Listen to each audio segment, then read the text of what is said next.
Astagfirullah. Allahumma salli ala sayyidina.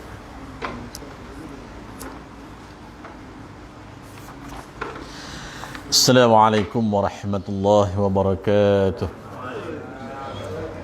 Alhamdulillah nahmaduhu wa nasta'inuhu wa nastaghfiruh wa na'udzu billahi min shururi anfusina wa min sayyiati a'malina man yahdihillahu fala mudilla lahu wa man yudlil fala hadiya lahu. Asyhadu an la ilaha illallah wahdahu la syarika lahu wa asyhadu anna sayyidana Muhammadan abduhu wa rasuluh. Allahumma fasalli wa sallim ala hadzal nabiyil karim wa ala alihi wa sahbihi wa dzurriyyatihi ajma'in. Subhanaka la 'ilma lana illa ma 'allamtana innaka antal alimul hakim wa la hawla wa la quwwata illa billahil 'aliyyil 'azim. Allahumma rzuqna fahman nabiyyin wa hifzal mursalin wa ilhamil malaikatil muqarrabin. Allahumma rabbi shrah lana sudurana wa yassir lana umurana wahlul 'uqdatam min alsinatina yafqahu qawlana amin. Faya ayyuhal mu'minun ittaqullah usikum wa iyaya bitaqwallah faqad fazal muttaqun. Muslimin muslimat, mukminin mukminat sidang jamaah rahimakumullah. Alhamdulillah kita merafakkan kesyukuran kehadrat Allah Subhanahu wa taala yang telah memanjangkan umur kita sehari lagi dan kita kini berada di tahun 2021 Masihi. Seperti mana yang diumumkan oleh Tuan Haji tadi, kita dah 6 tahun baca kitab ni kan. Kitab ni bukan saja tebal, tapi isinya, kandungannya perlu disyarahkan dengan mendalam. Sebab kitab Manhaj Fiqh Asy-Syafi'i jilid yang pertama ini dia amat penting kerana di dalamnya mensyarahkan tentang salat kan, nak ambil wuduk macam mana, rukun-rukun salat macam mana, jenis-jenis salat ada berapa. Sebab as-salah ra'sul ibadah, sembahyang itu adalah kepala bagi segala ibadah. Kalau rosak sembahyang kita, maka rosaklah semua ibadat yang lain. Banyak kali dah kita dah baca hadis tu kan. Jadi bila dianya berkaitan dengan salat, kita kena baca dengan berhati-hati. Kita kena faham sungguh-sungguh. Yang membaca kena faham, yang mendengar pun kena faham sungguh-sungguh. Barulah kita mendapat kesempurnaan di dalam ibadah salat. InsyaAllah malam ni kita cuba habiskan. Kalau menjelang isyak tak habis, kita sambunglah sampai menjelang subuh kan. Sebab dipahamkan dah tumbang beberapa ekor hayawan untuk dipersembahkan kepada penceramah kan. Jadi kita kena habiskan InsyaAllah.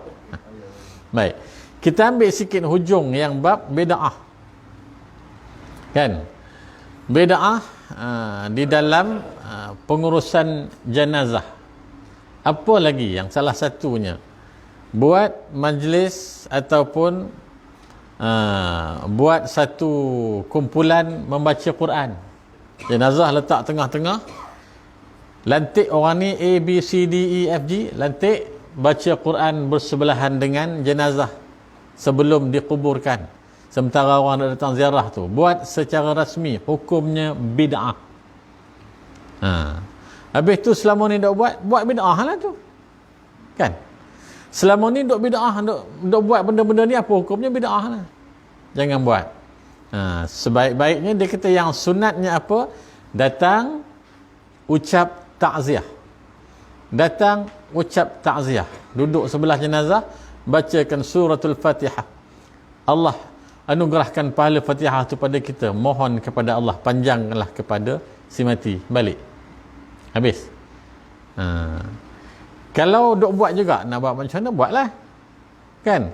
Cuma dalam kitab yang kita baca ini pun dengan jelas dia mengatakan takziah yang membaca Al-Quran di majlis-majlis takziah yang dibuat secara rasmi sebagaimana yang berlaku hari ini, perbuatan tersebut juga adalah bid'ah.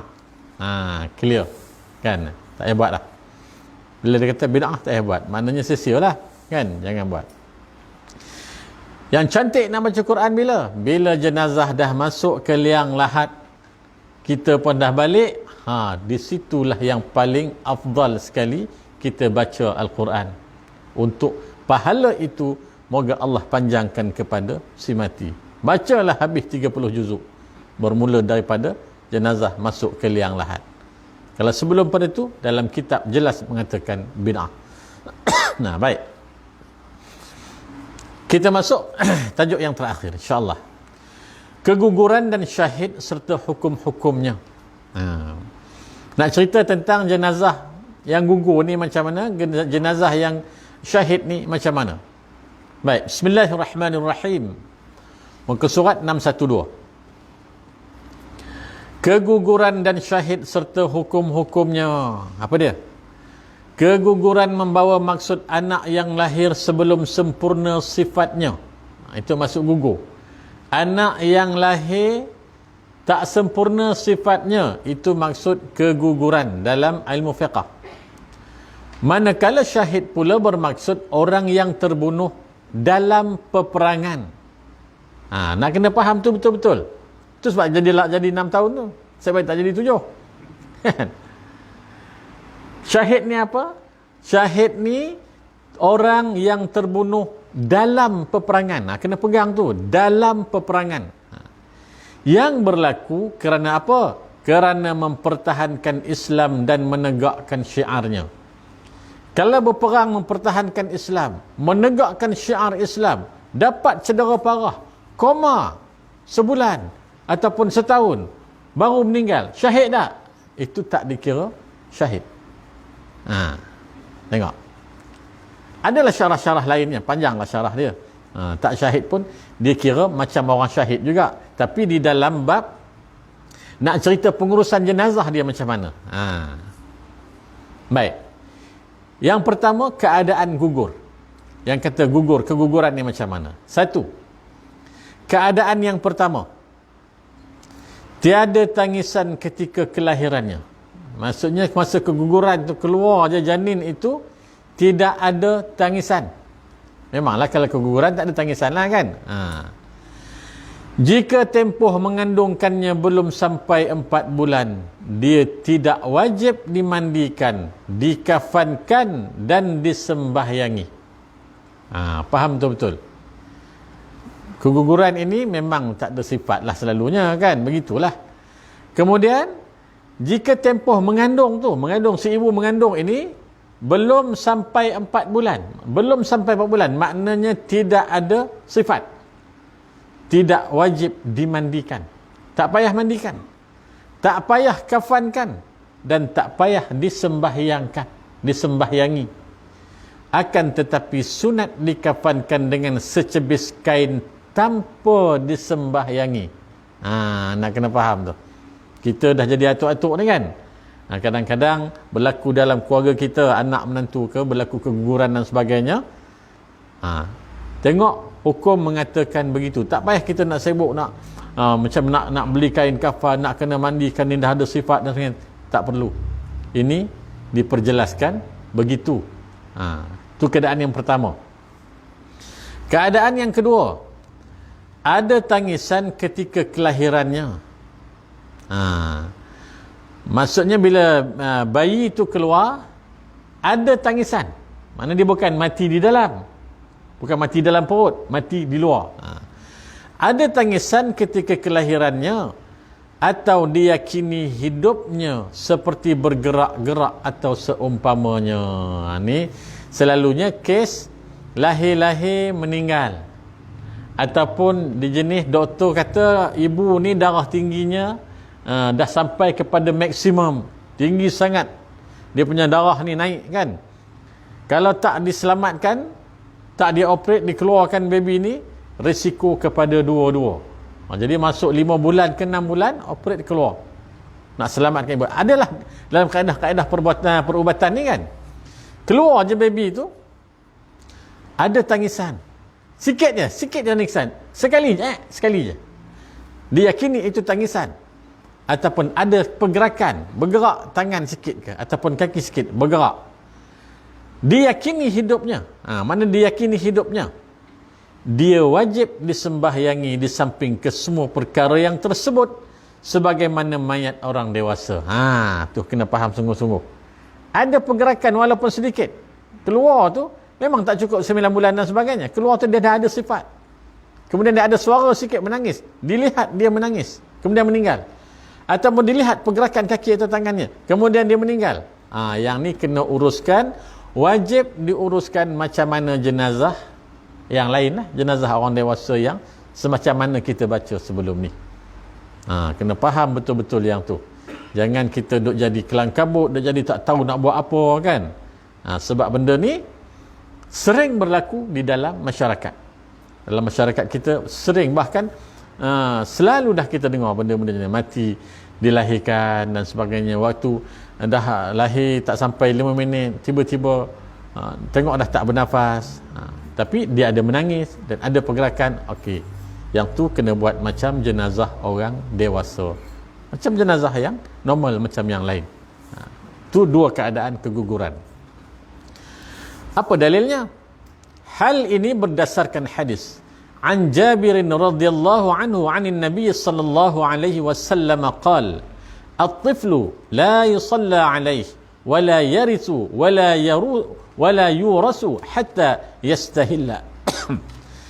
Yang bermaksud daripada Jabir radhiyallahu an, daripada Nabi sallallahu alaihi wasallam sabdanya, kanak-kanak tidak disembahyangi, tidak mewarisi dan tidak diwariskan harta kecuali dia menangis.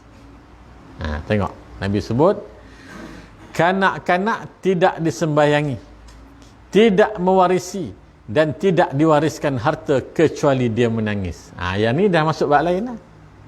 Faham tak? Kalau dia menangis ataupun dia ada pergerakan sebelum kematiannya itu, bila nak faraid nanti ada bahagian dia. Kan? Ada bahagian dia. Tapi dia dah mati macam mana? Adalah kaedah dia kan. Itu bukan kitab ni lah, kita baca kitab lain lah. Kan ada kaedah. Maknanya hak dia sebagai anak hidup ada, sebab dia hidup seketika di atas dunia ni. Begitu juga hadis an Jabir radhiyallahu anhu qala Rasulullah sallallahu alaihi wasallam idza istahalla as-siqtu sulliya alaihi wa waritha. Yang bermaksud daripada Jabir radhiyallahu an katanya, Rasulullah sallallahu alaihi wasallam bersabda, apabila anak yang keguguran menangis, dia disembahyangi dan mewarisi harta. Nampak? Sama dengan hadis atas tadi. Tapi yang bawah ni lebih clear. Nabi sebut anak yang keguguran menangis, maknanya dia sempat hidup atas muka bumi. Habis nak bagi nama, tak bagi lah. Bagilah nama. Kan? Soal perundangan nak daftar tak daftar, jabatan pendaftaran tu cerita lain. Bagi nama kat dia. Kan? Nanti kita akan sebut. Pada masyarakat besok kita akan panggil dia, dia akan datang. Bagi nama dia. Kalau perempuan letak khairun nisa contohnya kan. Perempuan yang baik, bagi nama kat dia. Sebab Nabi kata, bila dia menangis, dia disembahyangi dan dia mewarisi harta. Clear bab tu. Sikitnya, bab keguguran ni sikitnya. Ni tak sampai masuk insya' ni kita dah habis lah. Nak habis ni lah, belakang ni habis lah. Baik. Yang seterusnya, tadi keguguran ni bab syahid. Tengok betul-betul syahid. Orang yang mati syahid tidak perlu dimandikan dan disembahyangi, malah sunat dikafankan dengan pakaiannya ketika terbunuh. Tengok balik definisi atas. Syahid yang macam mana? Orang nak sebut syahid dunia, syahid akhirat, syahid itu, syahid ini kan. Disebut ni syahid yang ketika dia berperang menentang orang kafir atau penentang-penentang Islam, dalam nak menegakkan Islam, dalam nak menyebarkan Islam, mempertahankan hukum Allah Subhanahu wa taala. Itu maksud syahid yang ni. Tidak perlu dimandikan dan disembahyangi, malah sunat dikafankan dengan pakaiannya ketika terbunuh dalam peperangan itu. Itu maksud syahid tadi ni. Hal ini berdasarkan hadis an Jabir radhiyallahu anhu anna an-nabiy sallallahu alaihi wasallam amara fi qatla Uhud bidafnihim fi dimaihim walam yughassalu walam yusalla alaihim. Yang bermaksud daripada Jabir radhiyallahu an Nabi sallallahu alaihi wasallam menyuruh para sahabat mengebumikan mereka yang terkorban dalam peperangan Uhud bersama-sama pakaian mereka yang berlumuran darah tanpa perlu dimandikan dan disembahyangi. Oh, hebatlah mereka kan.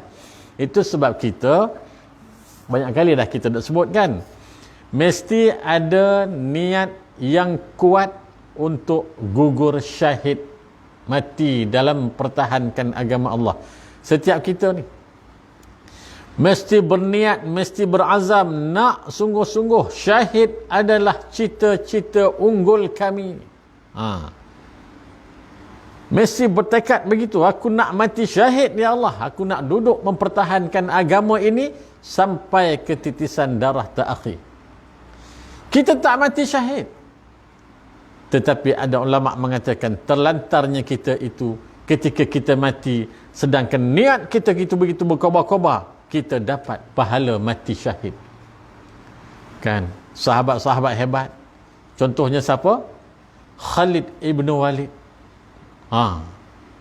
Khalid ibn Walid kan, dia mati bukan ketika di medan peperangan.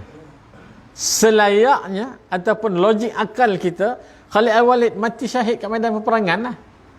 Sebab peperangan yang dia masuk, Mu'tah ke, peperangan Yarmouk ke, apa perang yang disertai oleh Khalid ibn Walid, dia akan berada di bukan barisan hadapan, dia yang berada di paling depan. Dia adalah panglima agung Islam yang tidak ada tolok bandingnya. Diceritakan bagaimana bila Khalid ibn Walid datang dengan Amr ibn al-As bertemu dengan Nabi ke Madinah tahun ke-6 Hijrah, datang ke Madinah, pegang berbai'ah dengan Nabi, mengucap syahadah dengan Nabi. Diceritakan bagaimana wajah Nabi begitu ceria sekali. Sebab apa Nabi ceria sekali? Ni Khalid ibn Walid masuk Islam, bukan calang-calang manusia. Tetapi akhirnya dia mati di pembaringan. Aku menyertai peperangan demi peperangan, sehingga tidak ada satu pun dalam tubuhku ini yang tidak terkena segala macam pedang, panah, lembing, tombak dan sebagainya. Tak ada satu pun badan kat badan aku ni yang terlepas daripada calar-calar pedang, tombak dan panah. Akhirnya aku terbaring di sini seperti kuda tua, kata Khalid ibn Walid. Apa maksudnya? Dia nakkan syahid itu. Tapi sudah tentu bila namanya sahabat Nabi, syurgalah untuk mereka insya-Allah taala. Kan? Jadi kita kena bercita-cita untuk mati syahid. Keadaan dunia hari ini kita tak tahu. Kan? Bercita-cita kita nak jadi tentera Imam Mahdi. Bercita-cita kita nak bersama dengan Nabi Isa alaihi salam menentang Dajjal. Itu kita tentera-tentera Allah masa tu. Terbunuh kita masa tu, syahid kita macam mana syahidnya para syuhada Uhud. Ni hadis ni Nabi sebut, para syuhada Uhud yang 70 orang ni, Nabi kata kebumikan mereka dengan pakaian mereka. Tak perlu dimandikan dan tak perlu disembahyangkan. Sebab syahid ni saksi, syahidun, syahidah, saksi, bersaksikan. Siapa saksi? Allah saksi. Seluruh para sahabat saksi. Rasul yang mulia saksi. Malaikat di langit semua menyaksikan gugurnya mereka ini ketika mempertahankan agama Allah Subhanahu wa taala. Mereka ini adalah nama-nama besar di dalam sejarah. Nama yang tak akan kita lupakan sampailah tiupan sangkakala yang pertama. Ini nama-nama besar yang gugur syahid di medan Uhud. Kita dah pergi ziarah Bukit Uhud tu kan, kita akan pergi tengok permakaman Uhud. Nama-nama besar sudah tentulah yang pertama Sayyidus Syuhada Hamzah bin Abdul Muttalib. Siapa lagi? Ni nama-nama besar. Mus'ab bin Umair, anak muda yang tidak ada galang gantinya dan dalam mempertahankan agama Allah. Siapa lagi? Abdullah bin Jahsy. Nama-nama besar. Malik bin Sinan, Hanzalah bin Nu'amir, Anas bin An-Nadar. Kalau nak baca panjang kan. Ni nama-nama besar yang gugur syahid, Nabi kita angkat dengan jenazah mereka.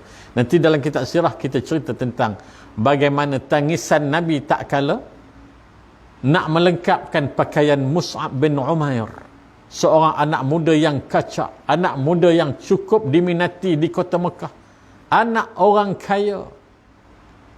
Akhirnya bagaimana keadaan Mus'ab bin Umair tak kala dia nak dikebumikan di medan Uhud. Ni mereka ni tak perlu dimandikan, tak perlu dikafankan, dengan pakaian itu dikebumikan.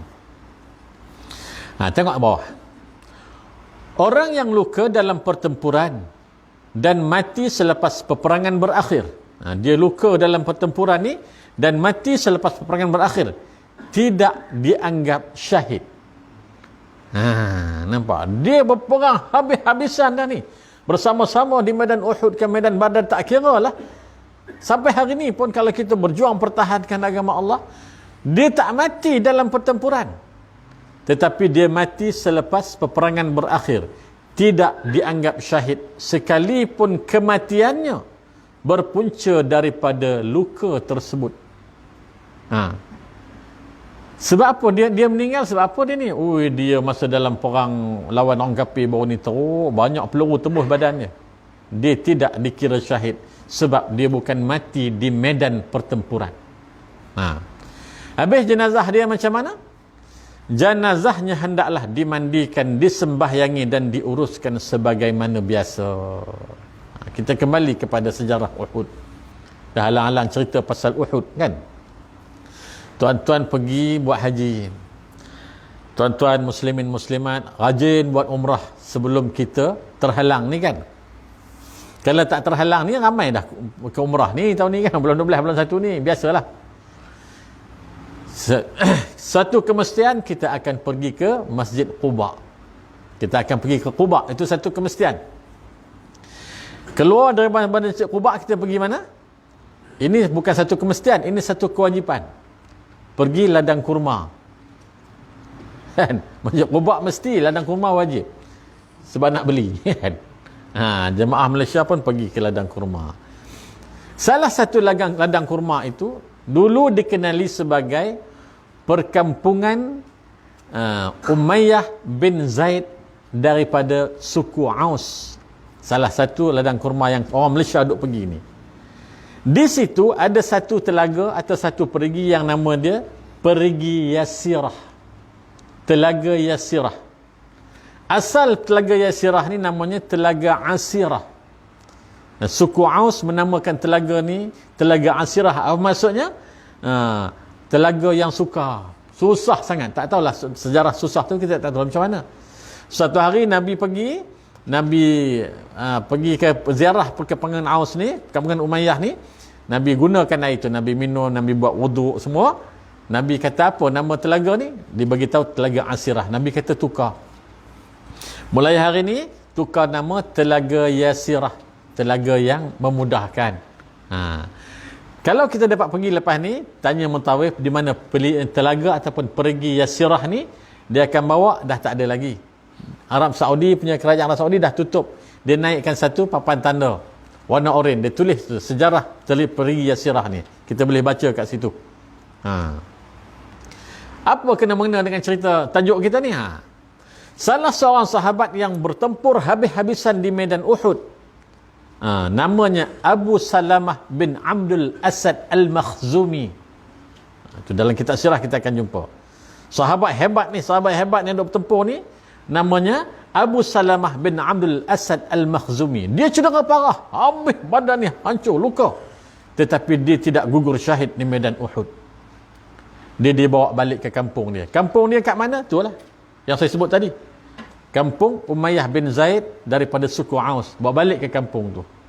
Lepas 3 hari, barulah Abu Salamah Al-Makhzumi ni meninggal. Bila dia meninggal, Nabi kata dia tidak gugur syahid. Dia hendaklah diuruskan seperti jenazah yang lain. Ni nak cerita bab tu lah. Apa kena dengan perigi ni? Para sahabat menggunakan air daripada Telaga Yasirah itu untuk memandikan jenazah Abu Salamah bin Abdul Asad Al-Makhzumi.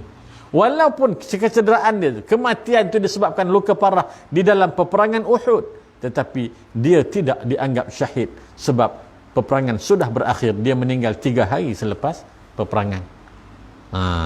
Nampak? Tu jadi panjang tu kan? Kita bawa nak bagi kita clear benda tu kan? Baik. Apa hikmah dia? Dia punya kebaikan di sebalik tak sembahyang, tak kapan, tak apa, terus ke bumi macam tu je tu. Hikmah orang yang mati syahid tidak dimandikan dan disembahyangi. Apa hikmahnya? Adalah untuk mengekalkan kesan-kesan syahid yang menjadi saksi pada diri mereka. Hebat kan? Kesan dia ni hebat, bukan kesan kat dalam atas dunia masa perang tu je. Kesan dia sampai bangkit kepada masyarakat besok. Yang menjadi saksi pada diri mereka dan sebagai penghormatan kepada mereka yang tidak lagi memerlukan doa daripada manusia. Nampak? Orang yang mati syahid kat medan Uhud dan sebagainya itu, mati syahid di medan tempur dalam mempertahankan agama Allah Subhanahu wa taala, luka daripada kematian itu dibangkit esok menjadi saksi kepada pengorbanan dan perjuangan mereka. Dan lagi sebab apa? Ini adalah penghormatan kepada mereka sebab orang yang syahid ini confirm masuk dalam syurga. Dia tak memerlukan lagi doa daripada manusia yang hidup atas dunia. Itu kita nak mati syahid. Kita nak bercita-cita mati syahid. Tak perlu lagi doa anak-anak, tak perlu lagi doa isteri dan sebagainya. Sebab dia dah confirm masuk ke dalam syurga Allah Subhanahu wa taala. Dia sebut mereka tidak lagi memerlukan doa daripada manusia. Hebat orang mati syahid ni kan. Jadi sebab itulah kita nak mati syahid. Semua kita nak mati syahid insya-Allah. Bertekadlah untuk mati syahid. Hal ini berdasarkan hadis qala Rasulullah sallallahu alaihi wasallam, wallazi nafsu Muhammadin biyadihi ma min kalmin yuklamu fi sabilillah illa ja'aka kahayatihi hina kulim al-lawnu lawnu ad-dami war-rih rihu misk. Demi Allah yang diri Muhammad dalam kekuasaannya, setiap luka yang disebabkan memperjuangkan agama Allah akan kelihatan pada hari kiamat sebagaimana keadaannya ketika baru berlaku. Darahnya masih merah dan baunya harum seperti kasturi. Hari ini pun begitulah keadaan jenazah mereka itu. Dikhabarkan, kita tak tahu sejauh mana kebenaran. Ketika hujan kuat di Madinah beberapa tahun dulu, saya tak ingat tahun berapa, tahun 2000 ke tahun bila, air yang turun daripada bukit Uhud tu, dia masa tu Masjid Putih yang ada sekarang ni belum ada lagi. Dia pergi rempuh perkuburan syuhada tu, timbul jenazah. Jenazah syuhada ni timbul. Dan ketika pekerja nak pergi angkat jenazah itu macam kita ni, macam kita hidup ni. Darah menitis dari tubuh mereka. Berkumpullah seluruh ulama-ulama di Saudi itu datang nak menguruskan jenazah itu. Dan majoriti mereka meyakini ini adalah jenazah Sayyidina Hamzah bin Abdul Muttalib. Ini saya tak tahu sejauh mana kebenarannya. Kita pun baca di dalam media sosial, dicerita dari mulut ke mulut. Sejauh mana kebenarannya wallahu alam, kita kena cari sendiri. Kita pun tak tahu. Tak boleh dok pegang kata, "Weh betul lah." Itu kita tak tahu. Saya pun dengar dan baca daripada artikel-artikel tertentu. Nampak tak? Tapi seandainya benda tu betul, memang itulah kenyataannya.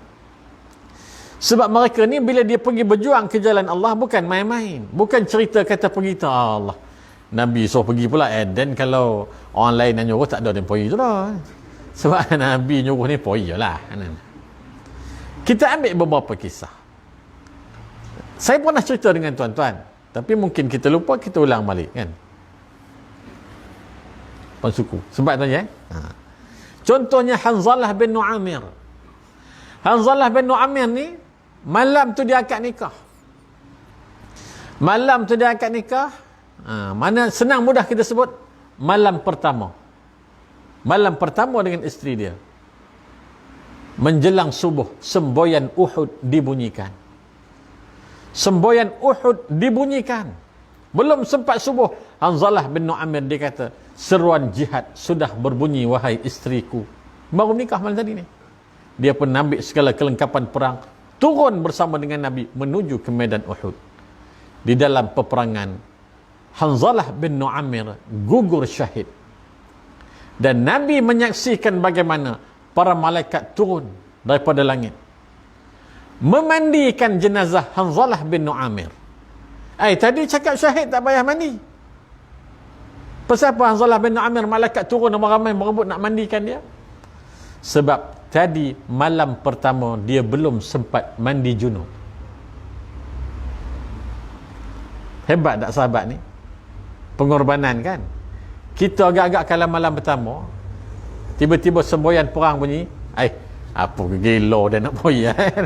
Malam pertama biarlah malam kedua dan ketiga dan seterusnya kan? Kalau kita lah kan. Ni pengorbanan sahabat. Hebat mereka ni, tidak ada tolok bandingnya. Jadi bersaksikan di hadapan Allah Subhanahu wa taala, bangkit di padang mahsyar, begitulah keadaan mereka. Seluruh penghuni mahsyar menyaksikan manusia-manusia agung ini berdiri menuju syurga Allah tanpa hisab. Indahnya mati syahid kan. Kita nak mati syahid lah kan, insya-Allah. Kemudian seterusnya menziarahi kuburan. Sunat bagi orang lelaki menziarahi kubur orang Islam. Sunat bagi orang lelaki. Apa hukum ziarah kubur? Sunat. Siapa? Lelaki. Siapa cakap? Nabi cakap. Hal ini berdasarkan ijma' ulama' dalam hadis. Qauluhu sallallahu alaihi wasallam fil hadis sahih, kuntu nahaitukum an ziyarah al-qubur fazuruha. Yang bermaksud sabda Rasulullah sallallahu alaihi wasallam dalam sebuah hadis sahih, dulu aku melarang kamu menziarahi kubur, sekarang pergilah kamu menziarahinya. Dalam hadis yang lain pula, fa innaha tuzakkirul akhirah, yang bermaksud sesungguhnya menziarahi kubur akan mengingatkan hari akhirat. Bila kita ziarah kubur, hadis yang pertama tadi, Nabi kata dulu aku larang, sekarang pergilah kan. Tetapi kepada orang lelaki hukumnya sunat. Kita ziarah kubur, Nabi suruh hukumnya sunat. Kenapa ziarah kubur? Bila ziarah kubur lah kita ingat mati. Kan? Bila kita ziarah kubur lah kita ingat mati. Adakah kita balik-balik semua ni cuti 3 hari kan? Tahun baru 1 bulan cuti, kita berkelah kat kubur. Ada? Kita buat barbecue dengan berani Arab, kita berkelah atas kubur ramai-ramai. Buat kemah tidur atas kubur. Mana ada orang buat perangai macam tu kan? Orang pergi kubur sebab apa? Menziarahi orang yang telah pergi. Tak kiralah ibu, ayah, datuk dan sebagainya. Kemudian bila kita pergi ke kubur, automatically akan terlintas di dalam kepala kita, di sinilah pengakhiran hidup aku. Sinilah rumah terakhir aku. Sekarang ni aku duduk dalam banglo mewah. Aku duduk dalam rumah besar dengan aircon yang apa? Aircon yang begitu sejuk. Sesejuk aircon Subaru. Kan? Hentam belakang ni kan. Tapi okey, jangan tutup dulu. Dia tengah mengajar ni, dia panas. Baik. Bila pergi kubur, kita ingat inilah rumah terakhir aku. Berapa tahun aku nak duduk di sini, ingat balik. Ni dulu moyang aku. Masuk tahun ni tahun yang ke-70 dah dia duduk kat sini. Masuk tahun ni tahun yang ke-60, 80 dia duduk kat sini. Begitulah juga aku. Selagi umur dunia ini masih ada, selama-lamanya lah aku akan berada di situ sebelum bangkit di padang mahsyar. Ziarah kubur ni akan ingat kita macam tu kan. Aku juga akan berada di sini. Itu sebab jangan samsing. Pergi kubur, kita pun Assalamualaikum ya ahlul kubur. Samsing. Kan? Assalamualaikum ahli kubur. Kau tu ahli apa? Dia yang bagi salam tu pun ahli kubur. Kan? Dah ajar banyak kali kan. Bagi kubur nak bagi salam ni macam mana? Assalamualaikum ya ahlad diyar minal mu'minina wal muslimin wa inna insyaallahu bikum lahiqun nas'alukallahu lakumul afiyah. Itu salam pada orang kubur, bukan assalamualaikum ya ahli kubur. Kalau dia jawab, kau pun ahli ya. Dia jawab nama bawah kan. Nanya kita semua ahli kubur. Cuma angka giliran kita belum sampai. Bila sampai, kita pergilah bersama-sama dengan mereka. 10 minit lagi. Begitu juga berdasarkan hadis yang lalu tentang Rasulullah sallallahu alaihi wasallam yang pernah menziarahi kubur ibunya. Walau bagaimanapun tidak terdapat waktu-waktu sunat yang ditetapkan bagi menziarahi kubur. Tak ada waktu sunat. Tak ada waktu sunat. Sunat lepas zuhur ke sunat lepas subuh. Cuma digalakkan pergi lepas pukul 1 pagi. Saya lah yang galakkan, bukan kitab. Jangan aduh juga kitab. Tak ada kitab macam tu. Saya galakkan pergi pukul 1 pagi ziarah kubur. Baru sunyi. Kan pergi 1 tengah hari bising dengan motor pun dulu. 1 pagi pergi duduk sorang-sorang kat kubur. Bacalah Yasin apa semua kat situ. Ada beran. Ada beran tu yang jadi masalah tu kan. Baik. Sementara kaum wanita pula makruh. Hadis atas nampak tak? Dulu aku melarang. Bila Nabi larang tak boleh. Tapi bila Nabi kata sekarang pergilah menziarahinya. Untuk lelaki sunat, untuk perempuan makruh. Sementara kaum wanita pula makruh menziarahi kubur disebabkan kemungkinan perbuatan meratap, meninggikan suara dan memperagakan diri. Perempuan ni dia kan kan. Emosinya lebih tinggi daripada lelaki. Takut dia pergi tu dia terkenangkan kisah-kisah silam ketika yang di dalam tu hidup dulu. Mungkin ayah dia, mungkin suami dia, mungkin anak dia, tak kira lah. Dia memori tu datang takut dia tak boleh kawal perasaan, dia meratap. Dia meratap dan menjerit-jerit ke macam sebagainya. Itu tak boleh. Sebabkan bila dia meratap, bila dia menjerit, suaranya didengar, dia dah jadi haram. Sebab suara wanita itu adalah aurat. Dan memperagakan diri. Kan, pergi ke kubur macam nak pergi majlis kenduri kahwin. Tudung merah, baju merah, kain merah, kasut merah, gincu merah kan. Pergi nak pergi mana ni? Jemputan kau? Tak ada, tu dah pergi kubur ya. Kan? Pergi kubur. Dia bertabarruj pula di sana. Jadi tak boleh lah. Bila dalam keadaan macam tu timbul fitnah, dia jadi haram.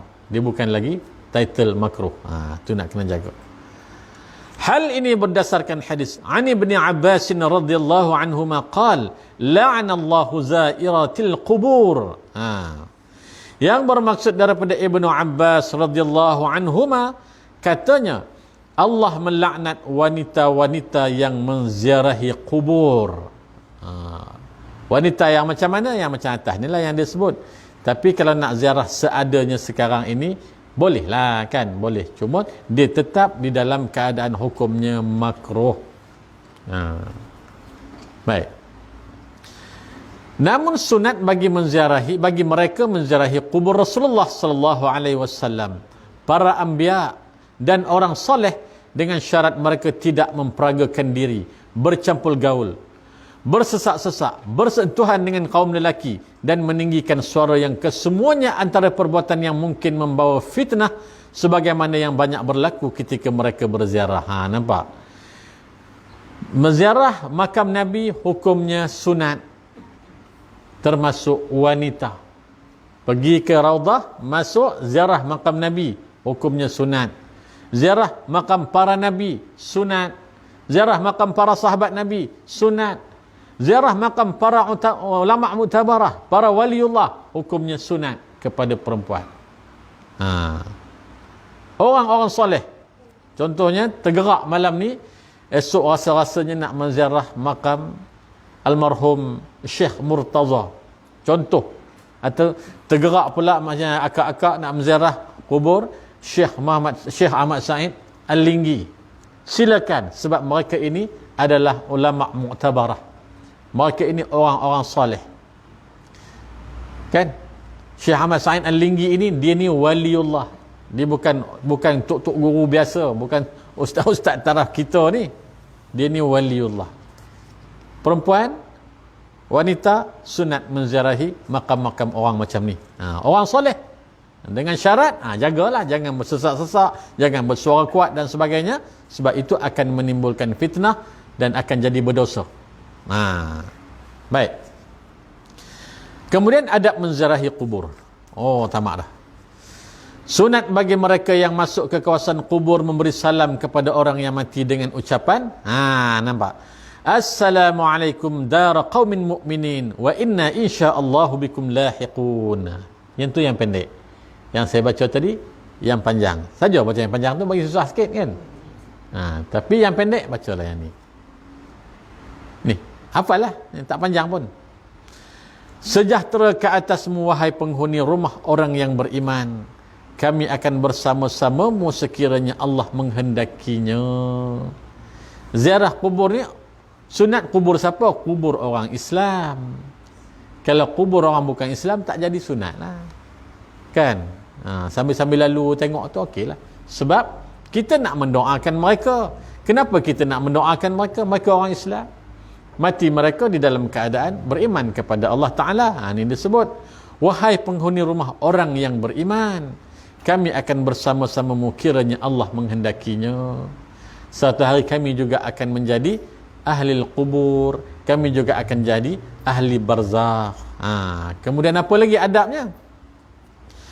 Bacalah di sisi kubur mereka ayat-ayat Al-Quran, kerana rahmat akan diturunkan ketika itu. Baca Quran. Kemudian berdoalah dan hadiahkan pahala bacaan kepada roh-roh. Tengok. Kemudian berdoalah. Habis baca Quran itu, doa. Jangan habis baca Quran, sadaqallahul azim, balik. Itu yang tak betul.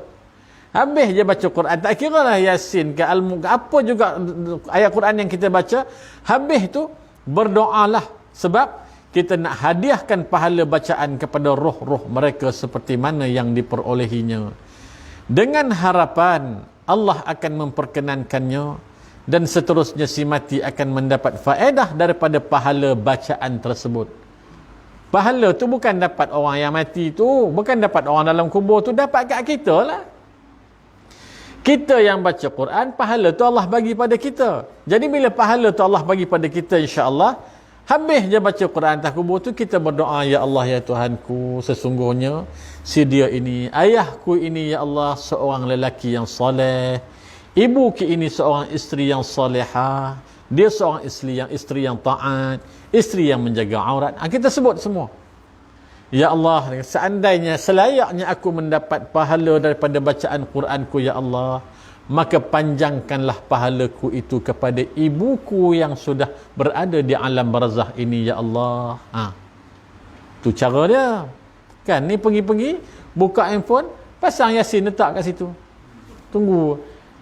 Dan Yasin ni tak lancar apa. Suruh telefon baca, apa masalah ni? Jangan bagi telefon baca, kita baca sendiri. Itu adab menziarahi kubur. Kita nak kena faham tu lah. Jadi orang lelaki, pergilah bila-bila nak pergi ziarah kubur. Jangan tunggu hari raya. Tunggu hari raya, tunggu hari tu, tunggu hari ni, tak payah. Tunggu ulang tahun ke-10. Ayah meninggal, so baru kita pergi. Kita buat Yasin atas kubur. Pergilah bila-bila masa ada waktu terluang, pergilah ziarahi kubur. Kerana dia akan melembutkan hati kita. Kita selalu ziarah kubur akan melembutkan hati kita, insya-Allah. Jadi watammat kalimatu rabbika sidqan wa adla. Habislah kitab ni, jilid yang pertama bab solat. Nanti kita buat doa selamat selepas solat lah. Lepas solat kita buat doa selamat sikit. Cerita nak mengijazahkan kitab ini, saya bukan orang yang layak. Tu cerita dia. Saya just membacanya sahaja. Yang layak mengijazahnya adalah ulama-ulama yang muktabarah. Kan, orang-orang soleh yang memang faqih di dalam bahagian dia. Soalan. Silakan, Dok. Satu jenazah tu kita dah selesaikan daripada urusan mandi. Contoh ada meninggal petang, lepas tu kita selesaikan meninggal dia. malam tu tak ada apa-apa. Contoh anak-anak untuk baca Al-Quran untuk jenazah boleh. Dia sama macam yang tadi tu. Sama macam yang tadi tu. Kalau niatnya memang untuk kepada si dia, kata ulama tak sampai. Cuma kita bacalah Al-Quran sebab apa? Dia sudah tidak ada roh di dalam jasadnya. Takut orang lain pergi isi dalam badannya. Fahamlah kan?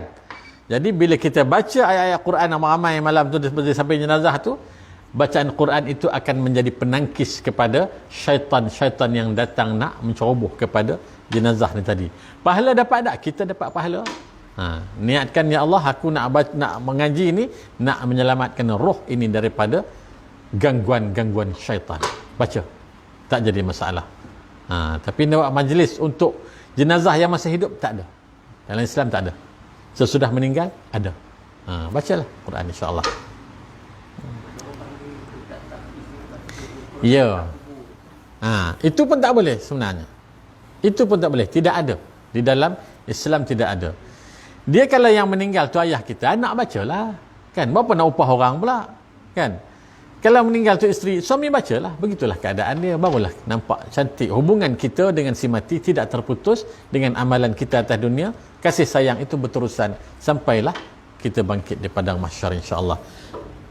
Ya, Tuan Ji. Dalam kitab pengurusan jenazah, Sayyidina Hamzah, ketika dia sebelum ditumikan, Rasulullah sembahyangkan dia. Jadi solat kan. Ada sebut macam tu Dan kita takbir yang 9 kali. Dalam solat. Baik. Macam mana dia dulukan Ustaz? Kan dia tak payah mandi, tak payah solat kan. Jadi tetapi untuk Sayyidina Hamzah dia sebut di mandi lah. Tapi dia solat kan sampai 9 takbir. Dalam sejarah yang kuat, sirah yang kuat, dia tidak menyebut pun tentang Sayyidina Hamzah. Dia sebut yang saya sebut tadi, Sayyidina Hanzalah bin Nu'amir. Bahkan yang Tuan Haji sebut itu menjadi perdebatan di kalangan ulama hadis. Adakah benda ini disandarkan kepada Nabi atau cerita daripada sahabat? Cuma kalau begitu keadaan ini, memang saya ada baca tu. Ada baca tu. Tapi banyak di kalangan ulama hadis mengatakan lemah. Dia kata riwayat tu lemah. Cumanya kalau kita nak angkat juga, mengatakan cerita itu benar, maknanya Nabi memuliakan bapa saudaranya. Nabi memuliakan bapa saudaranya. Cuma hadis-hadis, semua hadis tentang syahid memang Nabi sebut macam yang kita baca dalam kitab ni. Ulama mensyarahkan begitu. Baik, kita akan sambung masih lagi dalam kitab fiqh. Sebab tauliah saya yang besar pun fiqh kan, fiqh dengan sirah. Jadi kita baca kitab tu lah. Tuan Haji dah beli kan, Tuan Jawal pun dah ada kan. Kita baca daripada almarhum Ustaz Ismail Qamus. Kitab tu lebih mudah untuk kita faham. Dia bahasa-bahasa yang santai, mudah kita faham. InsyaAllah kita akan sambung pada minggu yang ketiga. Cukup sekadar itu. Aqulu qawli hadza wa astaghfirullahal azim li wa lakum. Assalamualaikum warahmatullahi wabarakatuh.